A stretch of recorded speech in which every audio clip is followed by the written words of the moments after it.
Let's start with that treat that was very popular among Russians at the turn of the 90s and the 2000s, crab sticks. Nowadays, there are probably no people left who don't know that the only thing crab sticks have in common with crab is the name. But who in the late 90s actually read the ingredients on the packaging carefully? When did you find out that it's actually whitefish meat? Tell us in the comments! The corn and crab stick salad was likely the second most popular after Olivier salad in that era. By the way, they were invented in Japan back in the early 70s. About 10 years later, the production of crab sticks was established in the Union of Soviet Socialist Republics at the protein factory in Murmansk. Asparagus. This is what asparagus looks like. But what is sold in markets and stores next to Korean carrot salad is not asparagus, no matter what the label says.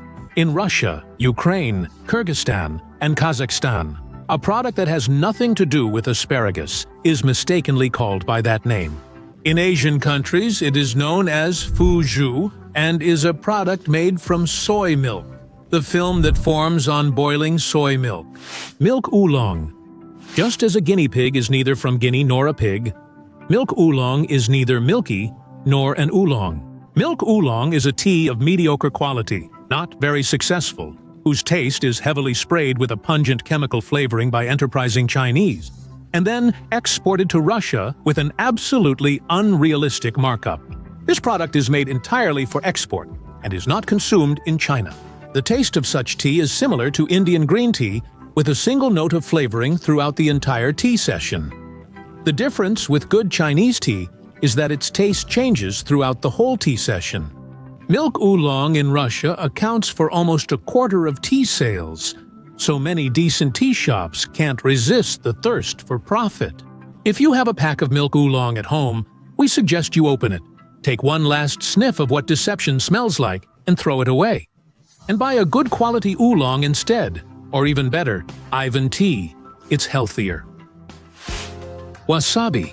In every Japanese restaurant in the world, along with sushi and rolls, they serve pickled ginger and wasabi. But the difference between real Japanese wasabi and what is served everywhere else in the world is the same as the difference between real crab meat and imitation crab sticks. Wasabi can only be found in Japan, and even there it grows under special conditions, in running water, and at a temperature of 10 to 17 degrees Celsius. That's exactly why it's so expensive and highly valued. 3 to 4-year-old roots are used for preparation. The rhizome of real wasabi costs more than 200 euros per kilogram. Because of the high cost, Japanese restaurants around the world use an imitation based on horseradish, spices, and food coloring. These imitations either have no wasabi or contain less than 2% of it. So, dear lovers of Japanese cuisine, the wasabi you've ever tried is just ordinary decorated horseradish. Unless, of course, you did it in Japan. Cinnamon. Have you ever tried real cinnamon? What do you think it looks like? Hard, dark brown sticks curled at the sides. Yes, but no. What is sold in our stores as cinnamon is actually Cassia, a similar plant from the same family, but with different properties. And when we read about the benefits of cinnamon but buy Cassia, there's a mismatch. Let's look at the photo and remember what cinnamon should look like.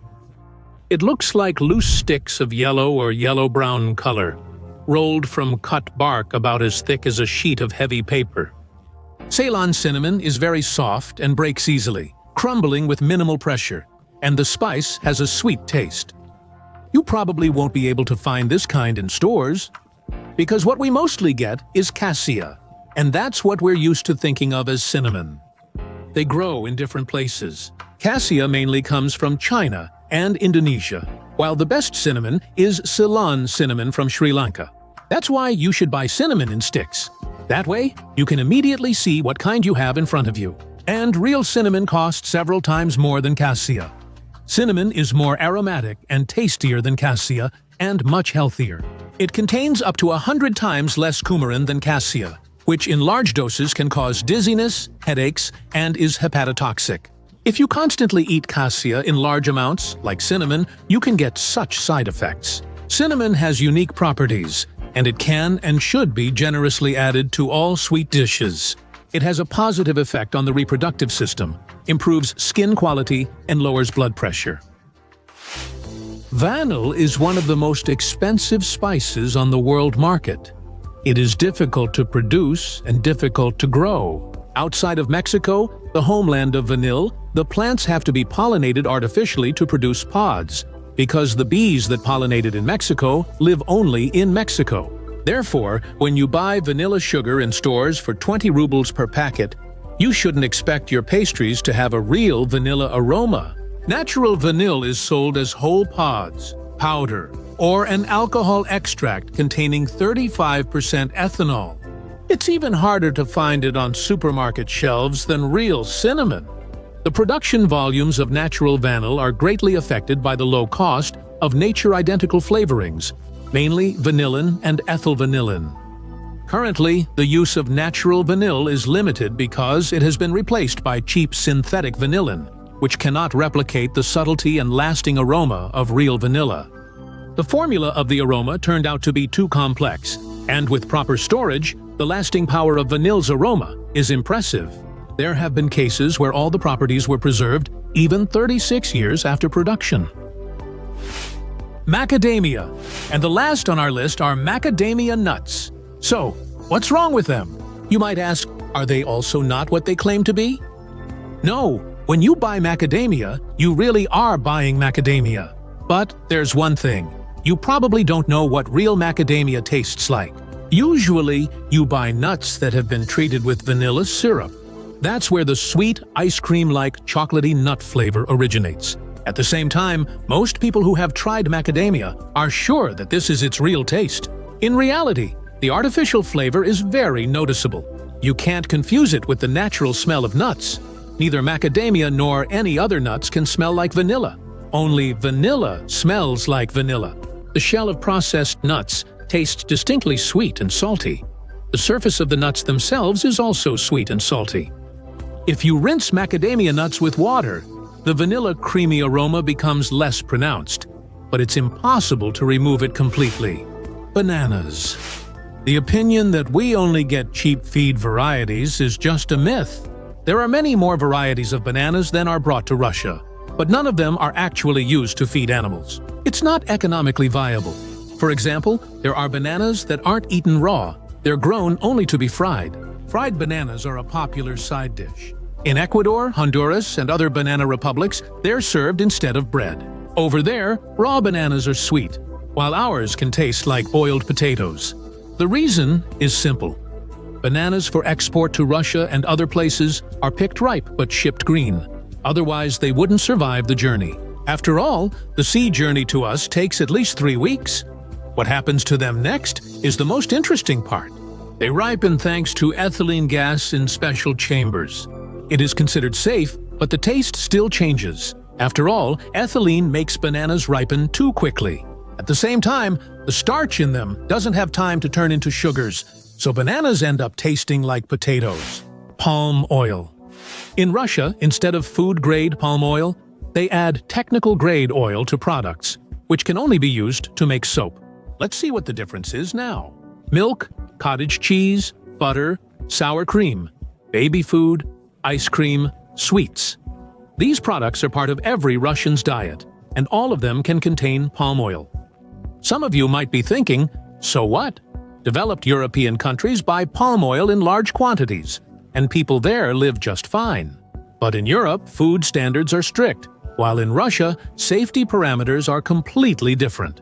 For example, they don't take into account the content of carcinogenic and genotoxic substances that are formed during the refining process. And this is a direct threat to the health of Russian residents.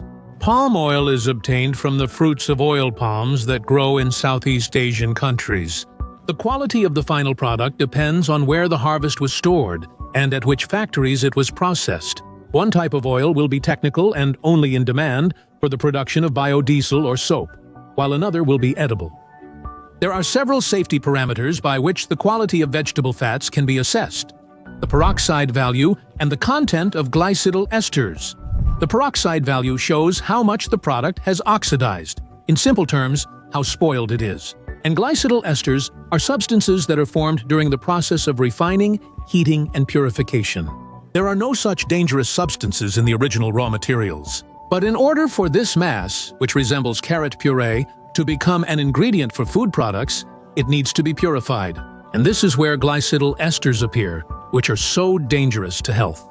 Since 2017, the European Food Safety Authority has introduced standards for glycidyl esters: 1 milligram per kilogram in products for adults and 0.5 milligrams in products for children. European companies have changed their purification technologies and raw material requirements, and now there are practically no glycidyl esters in palm oil. The Russian technical regulations for palm oil simply do not take such safety parameters into account.